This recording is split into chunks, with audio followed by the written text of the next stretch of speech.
Computer organisation and architecture के इस lecture में मैं रामकिरण शर्मा आप सभी का स्वागत करता हूं। आज हम लोग शुरू करने जा रहे हैं पैरेलल प्रोसेसिंग। एकेटीयू के सिलेबस में तीसरी यूनिट का पार्ट होता है। ऐसे अलग अलग यूनिवर्सिटीज में किसी न किसी यूनिट का पार्ट रहता है ना।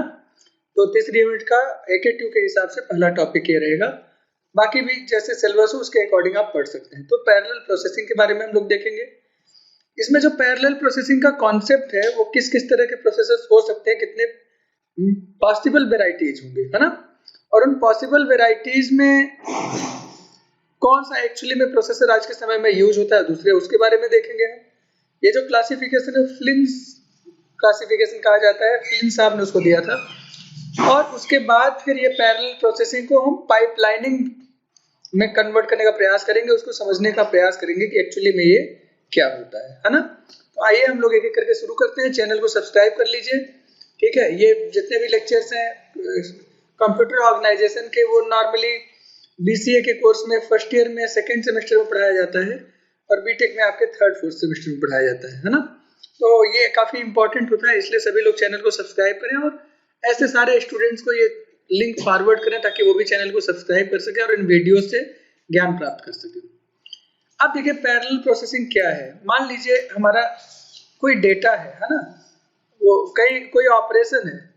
अब उस ऑपरेशन को ऐसे समझिए, जैसे मैंने कहा कि भाई कोई कंपनी है, पेप्सिको की कंपनी है ना। पेप्सिको का नाम सबने सुना होगा। तो पेप्सिको कंपनी में बॉटल की जो पेप्सी पीने के लिए जो बॉटल होता है ना, उसको फिल करके और उसको फिर बेच रहे हैं। ये पूरा एक प्रोसेस है। इस ऑपरेशन को छोटे छोटे सब ऑपरेशंस में डिवाइड कर सकते हैं। तो पहले हमने ना बॉटल को धुलने का काम एक रहा होगा, है ना। उसके बाद धुलने के बाद फिर उसको हम ले आए, एक ये स्ट्रिप है जो लगातार चल रही है ना।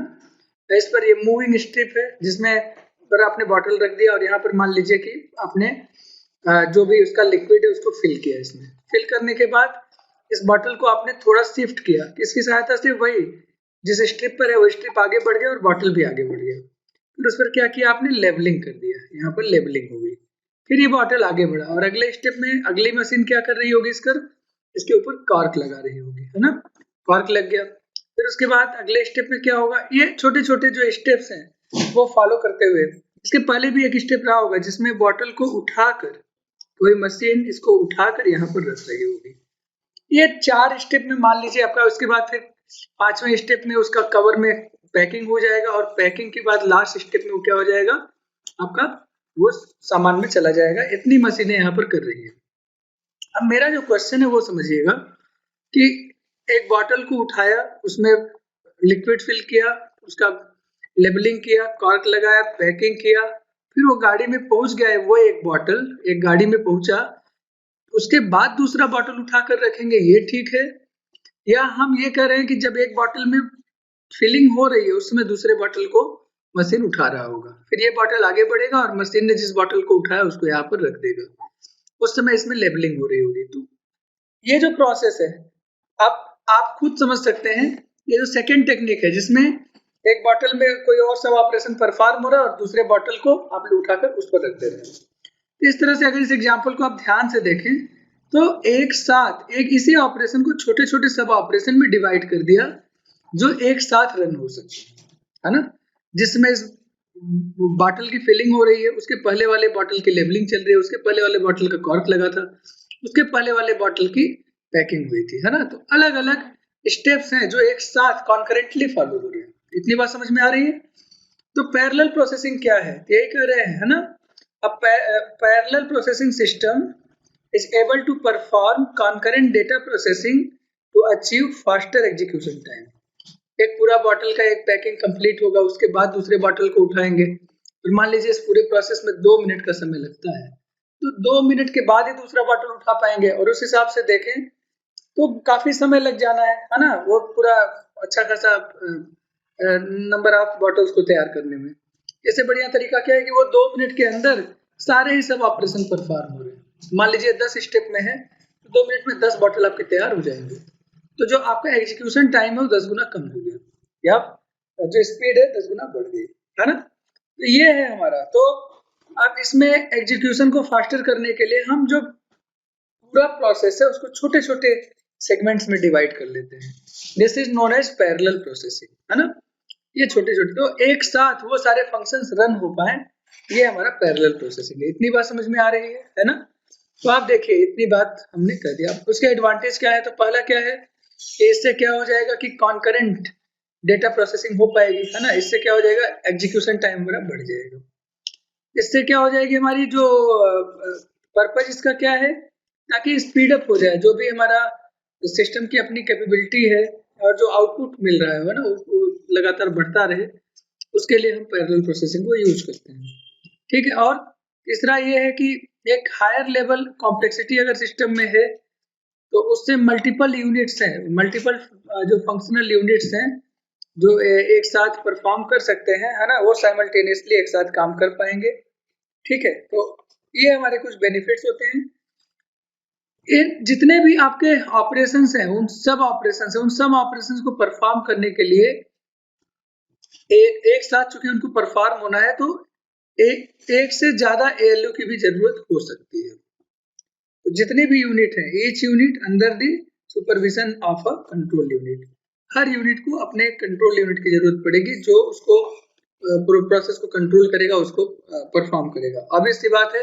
अब यहाँ पर जो मैं बात कर रहा हूँ, अगर दो या दो से अधिक ऑपरेशन परफॉर्म हो रहे हैं तो उसके लिए दो कंट्रोल यूनिट हो सकते हैं। अब ये आगे अभी बात करेंगे कि एक्चुअली में ये किस तरह का प्रोसेस है, इस पर बात करेंगे। तो मान लीजिए ये सारे ऑपरेशंस हैं, अगर आपके एग्जाम में आता है तब इस डायग्राम के साथ बनाकर पूरा कंप्लीट कर दीजिएगा। ये छोटे छोटे सब ऑपरेशंस हैं, तो ये छोटे छोटे जितने सब ऑपरेशंस हैं वो एक साथ परफॉर्म हो पाए। मेरी बात समझ में आ रही है। ये इसके मल्टी फंक्शनल प्रोसेसर है, जो प्रोसेसर इन सारी चीजों को रन करने का के लिए प्रोवाइड कर रहा है। अगर इसमें से कोई दो या दो से अधिक फंक्शंस एक साथ कॉन्करेंटली रन हो सकते हैं तब ये पैरेलल प्रोसेसिंग का एग्जांपल होगा। ठीक बात है ये। ठीक है। तो मान देते हैं कि 8 जो प्रोसेस है वो कॉन्करेंटली रन हो सकते हैं। इसका मतलब क्या है, इस पैरेलल प्रोसेसिंग में 8 सर्किट्स एक साथ काम कर सकते हैं, मतलब उसको कंट्रोल करने के लिए 8 कंट्रोल यूनिट की जरूरत पड़ेगी। तो पैरेलल प्रोसेसिंग में अगर हम क्लासिफिकेशन करें तो हम दो आधार पर हम क्लासिफिकेशन को देख सकते हैं। तो आप बताइए क्या होता है एक कंप्यूटर में। एक तो हमारा होता है इंस्ट्रक्शन, जो हम प्रोग्राम लिखते हैं, ये हमारा इंस्ट्रक्शन है। ये जो प्रोग्राम हम लिख रहे हैं, जैसे मान लीजिए पहली लाइन हमने प्रोग्राम का लिखा ऐड R1, R2, है ना। R1, R2 का मतलब आप मुझे बताओ, मतलब क्या है, साफ साफ आपको समझ में आ रहा होगा। यहाँ पर R1 का डेटा R2 में ऐड होगा और R1 में आकर स्टोर होगा। ये टू एड्रेस फील्ड इंस्ट्रक्शन है, अगर आपको याद हो। ये हो रहा है हमारा। इतनी बात समझ में आ रही होगी, है ना। अब जरा ध्यान से इसको देखिए, ये क्या ऐड हो जा रहा है, क्या ऐड होगा, डेटा ऐड होगा। डेटा कहाँ से आएगा, R1 रजिस्टर में कोई डेटा है और R2 रजिस्टर में कोई डेटा है, उसको फेच करेंगे, फिर ऑपरेशन उस पर परफॉर्म करेंगे एडिशन, उसके बाद उस डेटा का ट्रांसफर होगा R1 रजिस्टर में या उसी में आकर स्टोर हो जाएगा। इतनी बात यहाँ पर हो रही है ना। ये पहले इंस्ट्रक्शन के बाद फिर इंस्ट्रक्शन, अगला इंस्ट्रक्शन रन होगा, फिर उसमें कुछ डेटा रीड किया जाएगा, उसके बाद उसका ऑपरेशन परफॉर्म होगा और फाइनली कुछ रिजल्ट आएगा। तो मतलब एक तो हमारे पास इंस्ट्रक्शन स्ट्रीम है, इसको देखें तो ये हमारे क्या है, इंस्ट्रक्शन स्ट्रीम है। और दूसरा हमारे पास ये डेटा स्ट्रीम है, मतलब बहुत सारे डेटा भी हमको करना है। अगर किसी मतलब सिस्टम में एक ही सिस्टम बस अवेलेबल है तो एक डेटा बस हुआ, एक एड्रेस बस हुआ, एक समय में एक ही डेटा को आप फेच कर सकते हैं। इसी तरह से अगर एक ही कंट्रोल यूनिट है तो एक समय में वो एक ही इंस्ट्रक्शन को परफॉर्म कर सकता है। ऑब्वियस सी बात है, अगर हमें मल्टीपल डेटा को एक साथ रन कराना है या मल्टीपल इंस्ट्रक्शन को फॉलो कराना है, उसके लिए मल्टीपल सिस्टम बस और मल्टीपल कंट्रोल यूनिट की जरूरत पड़ेगी, है ना। ध्यान से देखेंगे तो इतनी बात समझ में आती है। अच्छा, अब अगर मैं यहाँ पर एक बात और कहूँ कि भाई फ्लिंस ने क्या किया, इसके आधार पर सिंगल इंस्ट्रक्शन, सिंगल डेटा या मल्टीपल इंस्ट्रक्शन, मल्टीपल डेटा के आधार पर इसको कैटेगराइज किया है। तो इंस्ट्रक्शन स्ट्रीम क्या होती है, सीक्वेंस ऑफ इंस्ट्रक्शंस जो कि मेमोरी से एक साथ रीड किए जा सकते हैं, है ना, उसको बोलते हैं इंस्ट्रक्शन स्ट्रीम। इसी तरह से ढेर सारे डेटा जो ऑपरेशन परफॉर्म होने के समय डेटा उसको फेच किया जा सकता है, उसको बोलते हैं डेटा स्ट्रीम। है ना। तो डेटा स्ट्रीम मतलब डेटा का फेच होना, इंस्ट्रक्शन स्ट्रीम मतलब इंस्ट्रक्शन को फेच करना। तो फ्लिन ने कहा कि भी 4 तरह की पॉसिबिलिटी है, या तो एक समय में एक ही इंस्ट्रक्शन और एक ही डेटा को आप कॉल कर सकते हैं, ऐसे को बोलते हैं single instruction stream, single data stream. पुराने जो हमारे प्रोसेसर्स हुआ करते थे, पुराने बहुत पुराने प्रोसेसर्स 8085 और ये सब ना, वो उसको आप देखेंगे तो single instruction stream single data stream पर काम करते थे। मतलब उसमें एक ही कंट्रोल यूनिट हुआ करता था और एक सिस्टम बस हुआ करता था, जिसकी वजह से ऑपरेशन हमारे परफॉर्म हो पाते थे सिंगल सिंगल। तो उसमें काफी सिस्टम को वेट भी करना पड़ता था कि पहले रीड होगा डेटा। तो एक जैसे हमने अभी एग्जांपल लिया था कि भाई R1 को पहले रीड करेंगे फिर R2, तो पहले R1 को उसको एड्रेस करेंगे, फिर उससे डेटा को रीड करेंगे, फिर उसके बाद R2 को रीड करेंगे, फिर वो डेटा आएगा तो उसका प्लस होगा, प्लस होने के बाद फिर उसका कोई रिजल्ट आएगा, है ना। ये डेटा को एक एक करके फेच कर रहे हैं, उसके बाद ऑपरेशन परफॉर्म कर रहे हैं, फिर उसके बाद पहला इंस्ट्रक्शन पूरा हुआ, अब दूसरा इंस्ट्रक्शन फेच किया जाएगा, फिर वैसे ही होगा, है ना। इंस्ट्रक्शन डिकोड करेंगे, उसके बाद ये सारे प्रोसेस। तो ये हमारा उसमें होता था। तो एक्सेस टाइम इसमें काफी कम हो जाता था, या स्पीड काफी कम हो जाती थी, एक्सेस टाइम काफी बढ़ जाता था। तो दूसरा क्या है, दूसरा तरीका कि भाई इंस्ट्रक्शन एक समय में एक ही यूज करें, लेकिन हमें क्या जरूरत पड़ रही है कि R1 और R2 कम से कम ये दोनों एक साथ रीड हो जाए, मतलब सिस्टम बस मल्टीपल हम यूज करें। सिस्टम बस मतलब डेटा बस, स्पेशली अगर हम मल्टीपल यूज कर पाते हैं तो वो दो डेटा आप एक साथ आप पैरेलली, है ना, आप कॉल कर सकते हैं। R1 का डेटा और R2 का डेटा आपने एक साथ कॉल कर लिया और उसका ऑपरेशन परफॉर्म कर दिया, तो इससे थोड़ा सा समय बच गया, टाइम रिड्यूस हो गया, है ना। तो ये दो तरीके से हो सकता है, या तो एक तो हमारा ना जो कंट्रोल यूनिट है वो कॉमन रहेगा, है ना, लेकिन हमारे जो सिस्टम बस की संख्या है वो बढ़ानी पड़ेगी, और वो कंट्रोल यूनिट वो सिस्टम बस का जो ये है प्रोसेसिंग है उसको ना खुद कंट्रोल करेगा, उसको लगातार ऑब्जर्व करेगा। तीसरा तरीका क्या है कि मल्टीपल इंस्ट्रक्शन स्ट्रीम हो, एक साथ एक समय में कई इंस्ट्रक्शंस को आप एक साथ पैरेलली प्रोसेस कर पाए, लेकिन एक ही डेटा स्ट्रीम एक समय में काम करेगा, एक डेटा को एक समय में आप फेच कर पाएंगे और उसको यूज कर पाएंगे। ऑब्वियस सी बात है, आप इतने सारे इंस्ट्रक्शंस को फेच करके भी क्या फायदा, जब हर एक इंस्ट्रक्शन के लिए एक ही हमारा जो है मेमोरी, एक ही जो हमारा डेटा है वो काम करेगा उसके लिए, है कि नहीं, आप बताइए।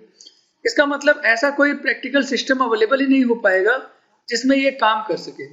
इंस्ट्रक्शन ढेर सारे फेच कर लिए, लेकिन डेटा एक समय में एक ही फेच होना है।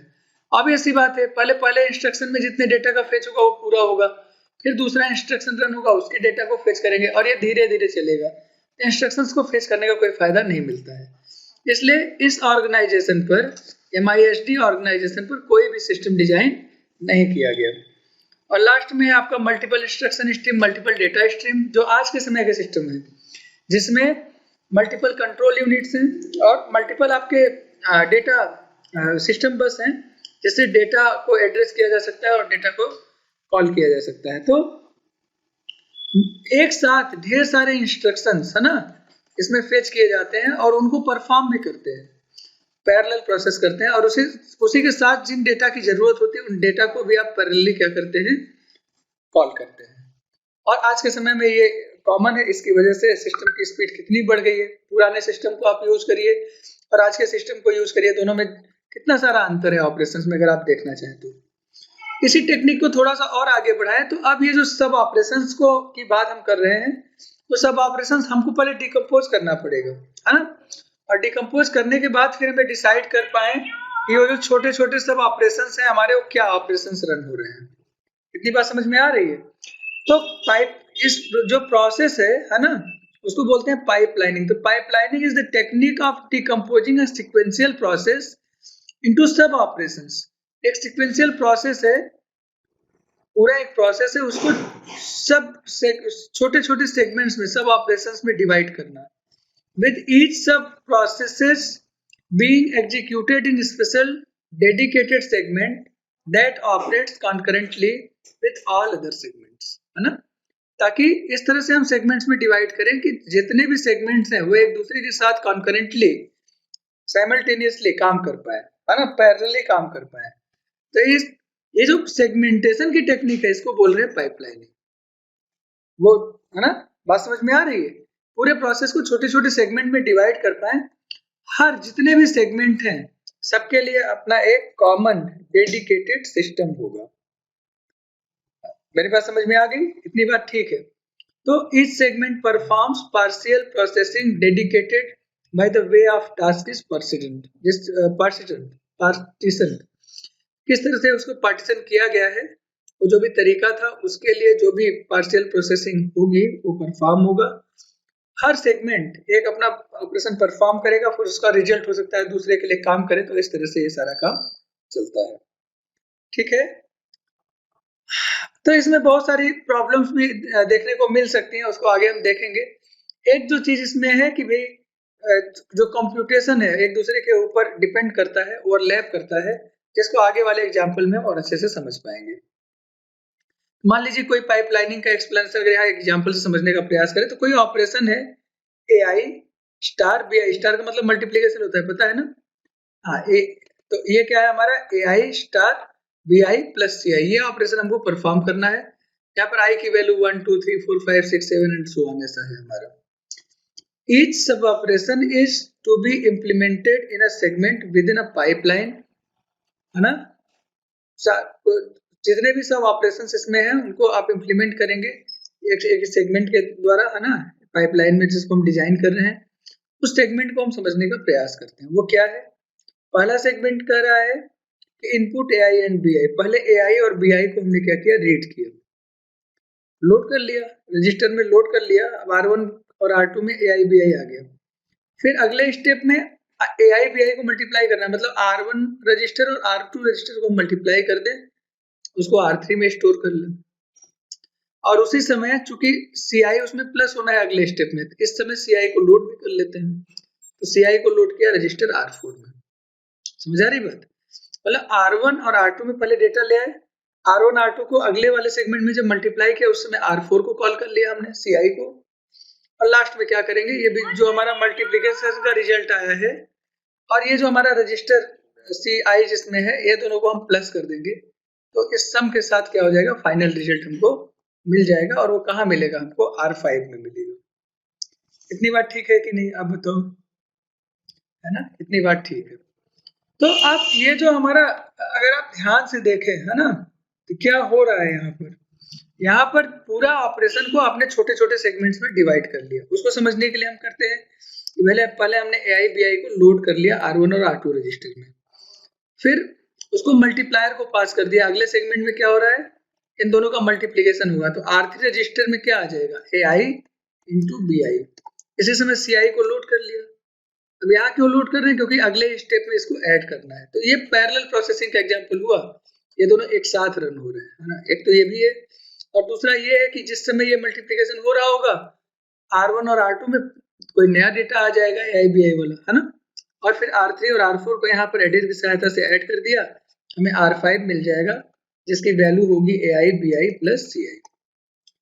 ठीक है, तो अब इसको जरा क्लॉक पल्स की सहायता से हम समझने का प्रयास करते हैं। हर एक क्लॉक पल्स में एक ऑपरेशन परफॉर्म होता है। ठीक है, तो ये वही एग्जांपल है कि बार बार एक बॉटल पर काम चल रहा है, दूसरा बॉटल उठा ले, फिर तीसरा बॉटल उठा ले, वैसे ही डेटा की बात हम करते हैं। पहले क्लॉक पल्स में R1 रजिस्टर में A1 आ गया, R2 रजिस्टर में B1 आ गया। क्योंकि R3 R4 R5 पे अभी कोई काम नहीं शुरू है, इसलिए आगे वाला काम बता रहे। मान लीजिए फैक्ट्री अभी भी शुरू हुई है, तो पहला बॉटल आपका उठाकर रखा गया। आप क्या कर रहे हैं? उस बॉटल में फिलिंग होगी। फिलिंग का मतलब क्या है? ये जो A1 B1 हमारा डेटा आया था, अब उसका मल्टीप्लीकेशन। हम सेगमेंट 2 की बात कर रहे हैं यहाँ पर, है ना? सेगमेंट 1 ये हो गया, सेगमेंट 2 ये, और सेगमेंट 2 में ही दूसरा काम क्या है? CI को लोड भी करेंगे। उसी समय A1 B1 को आपने मल्टीप्लाई किया और C1 को आपने कॉल कर लिया, क्योंकि उसके आगे का भी कोई स्टेप परफॉर्म नहीं हुआ, इसलिए R5 को आपने खाली छोड़ा है। और जिस समय ये C1 लोड हुआ, A1 B1 मल्टीप्लाई हुआ, उसी समय A2 B2, A1 B1 का काम चल रहा है, A2 B2 आपने दूसरा डेटा उठा लिया। जैसे बॉटल फिलिंग की हम बात कर रहे थे, तो अगला वाला बॉटल अब आ गया।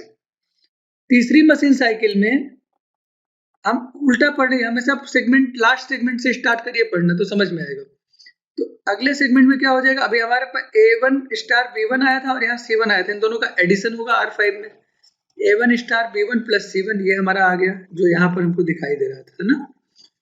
और उस समय आपने सेकेंड सेगमेंट में C2 लोड किया है ना? यहाँ पर 1 वाला प्रोसेस कंप्लीट हो रहा है, यहाँ पर आपने C2 को कॉल किया और A2 B2 जो पहले स्टेप में हमें मिला हुआ था उन दोनों को मल्टीप्लाई कर दिया, ठीक है।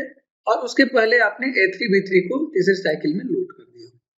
मतलब ये 3 सेगमेंट के ऑपरेशंस एक साथ परफॉर्म होते दिखाई दे रहे हैं, है ना, इसको एक साथ परफॉर्म कर पा रहे हैं। फिर चौथी मशीन साइकिल में क्या होगा, ये A2 B2 में C2 ऐड हो जाएगा आपका, है ना। इधर देखिए A3 B3 मल्टीप्लाई हो जाएंगे यहाँ पर और C3 को आप लोड करेंगे और यहाँ पर A4 और B4 को आपने लोड किया। और इस तरह से इस सीक्वेंस में अगर आप समझने जाएं तो पाइपलाइनिंग का ऑपरेशन परफॉर्म हो रहा है। तो बेसिकली क्या है पैरेलल प्रोसेसिंग, क्या है पैरेलली कुछ सब सिस्टम्स एक दूसरे के साथ पैरेलली कॉन्करेंटली रन कर पाए, इसको बोलते हैं पैरेलल प्रोसेसिंग। अगर कोई पूरा ऑपरेशन को आप छोटे छोटे सेगमेंट्स में डिवाइड कर ले जो एक दूसरे के साथ पैरेलली प्रोसेस हो सकते हैं, इस प्रोसेस को पाइपलाइनिंग बोलते हैं, है ना। इस एग्जांपल से हमने इसको समझने का प्रयास किया है, ठीक है। तो आगे और भी स्टेप्स को आप परफॉर्म करेंगे क्लॉक साइकिल 5 में 6 में 7 में 8 में, जब भी आप एग्जाम में करेंगे कम से कम 6 साइकिल तक आप करके दिखाइए इसको, है ना। तब ये करीब करीब पूरा पड़ जाता है। 8 तक हमने आपको दिखाया है, आप इसको एक बार देख लीजिएगा। तो आज इस पहले लेक्चर में इतनी बात मुझे रखनी थी, है ना, क्योंकि इस यूनिट का पहला टॉपिक है कंट्रोल यूनिट से रिलेटेड फर्स्ट टॉपिक अभी आपने देखा है।